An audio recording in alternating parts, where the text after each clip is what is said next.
Damn it. ఏంటిటా కుండబద్దలు కొడతా అత్త. నమస్కారం, కుండబద్దల ప్రేక్షకులకి స్వాగతం. నేను గౌతమ్ కాటా. ఈ వీడియోలో నేను మీతో చెప్పాలనుకునే అంశం, వైజాగ్లో పట్టుబడ్డ లక్షల కోట్ల డ్రగ్స్ వ్యవహారంలో అసలు సూత్రధారి ఎవరు, అనవసరంగా సజ్జల రామకృష్ణారెడ్డి ఎందుకు అంత ఉలికిపాటుకు గురవుతూ ఉన్నాడు అనేది ఈ వీడియోలో నేను మీకు వివరించబోయే ముందుగా మన కుండబద్దల ప్రేక్షకులందరికీ నా మనవి, వీడియో నచ్చితే కనుక ఖచ్చితంగా లైక్ చేయండి, మరో 10 మందికి షేర్ చేయండి. ఇంటర్పోల్ ద్వారా అందిన ఒక సమాచారాన్ని తీసుకొని సిబిఐ రైడ్ చేస్తే లక్షల కోట్ల నిషేధిత డ్రగ్స్ వ్యవహారం ఇప్పుడు ఆంధ్రప్రదేశ్ రాష్ట్రంలో బయటకు వచ్చింది. అందున మన వైజాగ్లోనే బయటకు వచ్చింది. ఎందుకోసమే కాబోలు మరి పోర్టులన్నిటినీ కావాల్సిన వాళ్ళకి కట్టబెట్టుకున్నారు అని ప్రతిపక్ష నాయకులు ఇక మీడియా ముందుకు రావటం మొదలుపెట్టారు. ఏదైనా ఒక వ్యవహారంలో కొంత సమాచారం అందినప్పుడు ఆ సమాచారానికి బాధ్యత వహించాల్సింది అధికారంలో ఉన్న పార్టీలే వహించాల్సి ఉంటుంది, అధికారంలో ఉన్న మనుషులే వహించాల్సి ఉంటుంది. ప్రతిపక్ష నాయకులు అంత యథేచ్ఛగా ఏ పని చేయలేరు, ఎందుకంటే వెంటనే పట్టుబడిపోతారు. అధికారం ఉన్నవాడు అధికారాన్ని ఉపయోగించుకొని తప్పించుకోగలుగుతాడేమో కానీ ప్రతిపక్షంలో ఉన్నవాడు ఇలాంటి తప్పిదం చేసి అధికారంలో ఉన్న పార్టీ దగ్గర నుంచి తప్పించుకోలేడు. ఇది అందరికీ తెలిసిన నగ్న సత్యం. ఏమైనా కావాలి అని అనుకుంటే అధికారంలో ఉన్నవాడు చేసి దాన్ని ప్రతిపక్షాల మీదకి నెట్టగలడు. ఇలాంటివి కూడా చాలా చూసాం. ఎస్పెషల్లీ వివేకానందరెడ్డి హత్య కేసుని టీడీపీ నాయకుల మీద ఆరోపించి అధికారంలోకి వచ్చి వాళ్ళ మీద దాన్ని ప్రూవ్ చేయటం కోసం సిట్టు వేసినప్పటికీ అది అటు తిరిగి ఇటు తిరిగి సిబిఐ దగ్గరికి వెళ్ళేటప్పటికీ అసలు మనుషులు బయటకు వచ్చేలా, లేకపోతే అంతకుముందు బీటెక్ రవీనో మిగతా లేకపోతే అక్కడ ఉన్న తెలుగుదేశం నాయకులను ఇబ్బంది పెట్టే ప్రయత్నాలన్నీ చేస్తే సిబిఐని ఎంటర్ చేసుకోవాల్సి వచ్చింది. సిబిఐ విచారణ కోరుకున్న అదే జగన్మోహన్ రెడ్డి తర్వాత సిబిఐని వద్దన్నాడు. ఆ సిబిఐ వచ్చి విచారణ చేస్తున్నా కూడా అవినాష్ రెడ్డి లాంటి వాళ్ళు వచ్చి అడ్డం పడే ప్రయత్నాలు చేస్తే ఆ రోజే అనుకున్నారు దీని వెనకున్నది అవినాష్ రెడ్డి అని. తరువాత తరంలో ఈ సిబిఐ ఆ అవినాష్ రెడ్డికి, భాస్కర్ రెడ్డికి వీళ్ళకి ఉన్న వ్యవహారాన్ని మొత్తం ఛార్జ్ షీట్ ద్వారా కోర్టులో పెట్టింది. ఇంకా ఆ విషయం తేలాల్సి ఉంది. కాకపోతే ప్రజల్లో మాత్రం ప్రస్ఫుటంగా ఒక విషయం అర్థమైంది. ఏందయ్యా అంటే, వివేకానందరెడ్డి హత్య కేసు వెనక చంద్రబాబు నాయుడు హస్తం కానీ తెలుగుదేశం పార్టీ హస్తం కానీ ఏమీ లేదు, సొంత మనుషులే ఉన్నారు అని సొంత చెల్లెలు జగన్మోహన్ రెడ్డి మీద ఆరోపణలు చేసినది కూడా మనం చూసాం. అలాంటిది ఇప్పుడు దొంగ అని అరుస్తున్నట్టు సజ్జల రామకృష్ణారెడ్డి ఈ వ్యవహారాన్ని మరి ఏం చక్కబెట్టాలనుకున్నాడో ఆయన కూడా మీడియా ముందుకొచ్చి దీన్ని పురంధరేశ్వరికి అంటగట్టం మొదలుపెట్టాడు. చంద్రబాబు నాయుడు గారి వదిన గారు ఈ వ్యవహారం వెనక ఉన్నారు అంటే మళ్ళీ అక్కడ చంద్రబాబు నాయుడు గారు వదిన గారు ఎందుకు వచ్చారో తెలియదు. అసలు వ్యవహారం ప్రకారంగా చూసుకుంటే ఒక పెద్ద కన్సైన్మెంటు 25,000 కిలోలు ఉన్న ఒక నిషేధిత పౌడర్ లాంటిది ఏదో డ్రైడ్ ఈస్ట్ అనే పేరుతోటి అక్కడకు వచ్చింది, వైజాగ్ పోర్టుకు వచ్చి చేరింది. ఇంటర్పోల్ ఈ సమాచారాన్ని సిబిఐకి అందించింది. సిబిఐ కూడా వచ్చి రైడ్ చేస్తే నిజంగానే అది పట్టుబడింది. దాని మీద వాళ్ళు కూడా దీన్ని ప్రయోగశాలలో దీన్ని పరిశీలించి మరీ ఒకంత నిజం చెప్పేశారు, ఇది నిషేధిత డ్రగ్ లాంటిదేనని.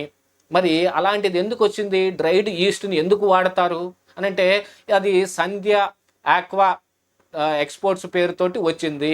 ఆక్వాలో ఉన్నారు కాబట్టి ఈ డ్రైడ్ ఈస్ట్ని ఈ ఆక్వా దీంట్లో చేపలకి లేదా రొయ్యలకి ఆహారంగా న్యూట్రిషన్గా వాడటం కోసం ఈ డ్రైడ్ ఈస్ట్ వాడతారు అని చెప్తూ ఉన్నప్పటికీ అందులో ఖచ్చితంగా డ్రైడ్ ఈస్టే ఉందా లేదా అనే వ్యవహారంలో కానీ లేకపోతే డ్రైడ్ ఈస్ట్ పేరుతోటి వేరే పౌడర్ వచ్చిందా ఏమన్నా తెలుసుకోవాల్సిన అవసరం ఉంది.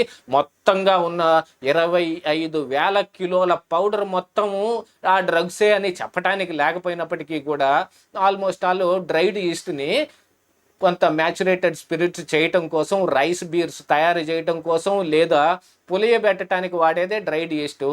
ఇప్పుడు మనం చాలా అధునాత పద్ధతులు చూస్తూ ఉన్నాం. గంజాయిని ఇంతకుముందు ఆకుల రూపంలోనో, కొమ్మల రూపంలోనో, చెట్ల రూపంలోనో తరలించే వాళ్ళు. బాగా ఎండబెట్టిన దాన్ని బాగా ప్రెస్ చేసి పౌడర్లు ఈ ప్యాకెట్ లాగా కట్టి వాటిని తరలిస్తూ ఉండేవాళ్ళు. ఆ తరువాత దాన్ని లిక్విడ్ రూపంలోకి మార్చారు. చూడటానికి ఖచ్చితంగా నీళ్ల మాదిరిగానే ఉంటూ దాన్ని టెస్ట్ చేసినప్పుడు కానీ, వేరే డిఫార్మేషన్ చేసినప్పుడు కానీ అది గంజాయి అనే విషయం బయటపడని పద్ధతులను కూడా కనిపెట్టాడు. అలాంటి కొన్ని పద్ధతుల్లో ఈ డ్రై ఈస్ట్ లాగా దీన్ని తీసుకొచ్చారేమో తెలియదు. కాకపోతే ఇంటర్పోల్ ఒక సమాచారం అందించింది అని అంటే, జగన్మోహన్ రెడ్డి మీద కోపంతో చంద్రబాబు నాయుడికి ఏమన్నా ఫర్ చేయాలని ఇలాంటిది సమాచారం అందిస్తారా? ఏం మాట్లాడతాడు సజ్జల రామకృష్ణారెడ్డి? అర్థం కాని మ్యాటర్ మాట్లాడతాడు. ఇక చంద్రబాబు నాయుడు గారు వదిన గారు పురంధరేశ్వరి గారికి అని అంటగడుతూ ఉంటాడు. అసలు ఈ సంధ్య ఆక్వా దీనికి ఉన్న అధినేత కోనం వీరభద్రరావు ఇప్పుడు ఏ పార్టీలో ఉన్నాడు అనేది కూడా ఇప్పుడు ప్రతిపక్షాలన్నీ సోషల్ మీడియాలో బయట పెట్టడం మొదలుపెట్టాయి. ఈ కోనం వీరభద్రరావుకి అతని కొడుకైన కోటయ్య చౌదరికి ఈ పురంధరేశ్వరి తోటి లింకులు ఉన్నాయి. వీళ్ళందరూ ముందు వాళ్ళు ఒక కంపెనీ పెట్టుకున్నారు. ఆ కంపెనీలో కొంచెం విభేదాలు వచ్చినాయో మరి ఇంకే జరిగినాయో వీళ్ళు వేరే కంపెనీ పెట్టుకుని ఈ సంధ్య ఆక్వా పేరుతోటి వీళ్ళు బయటకు వచ్చేసారు. కాబట్టి వాళ్ళకి లింక్ ఉంది అని అంటాడు. వాళ్ళిద్దరూ కొట్టుకున్నారనే సంగతి చెబుతూ మళ్ళీ వాళ్ళు కలిసే ఉండారని చెబుతాడు.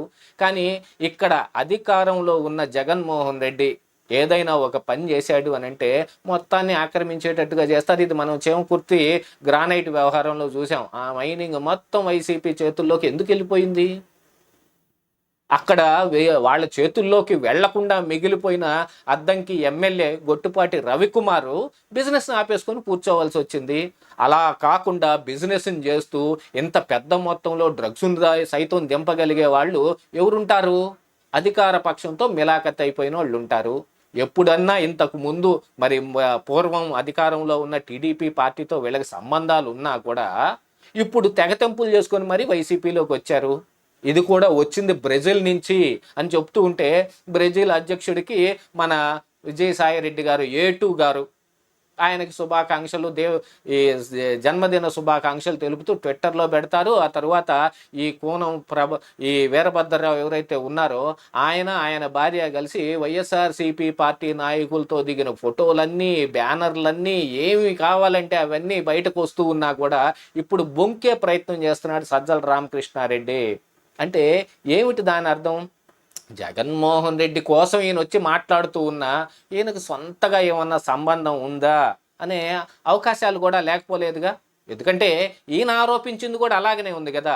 ఇప్పుడు నేనేదో ఇది మొత్తం సజ్జల రామకృష్ణారెడ్డే చేశాడు అని చెప్పలేకపోయినా కానీ మరి సజ్జల రామకృష్ణారెడ్డి మాత్రం ఎలా చెప్పగలుగుతూ ఉన్నాడు ఇది పురంధరేశ్వరితో లింక్ ఉంది అనేది? ఖచ్చితంగా ఇది వైఎస్ఆర్ కాంగ్రెస్ పార్టీ నాయకులతో ఉన్న లింకుల సంబంధంగానే వచ్చింది. దీనికి కావాలని వాళ్ళు ప్రతిపక్షాల మీద బురద జల్లే ప్రయత్నం చేస్తూ ఉన్నారనేది కూడా కనపడతానే ఉంది. మొత్తం దీని వెనకున్న సూత్రధారులు ఎవరైనా సరే వాళ్ళు వైఎస్ఆర్ కాంగ్రెస్ పార్టీతో మిలాఖత్ అయిపోయిన ఉన్న వాళ్ళు. ఇదే ఈరోజు కుండబద్దలు.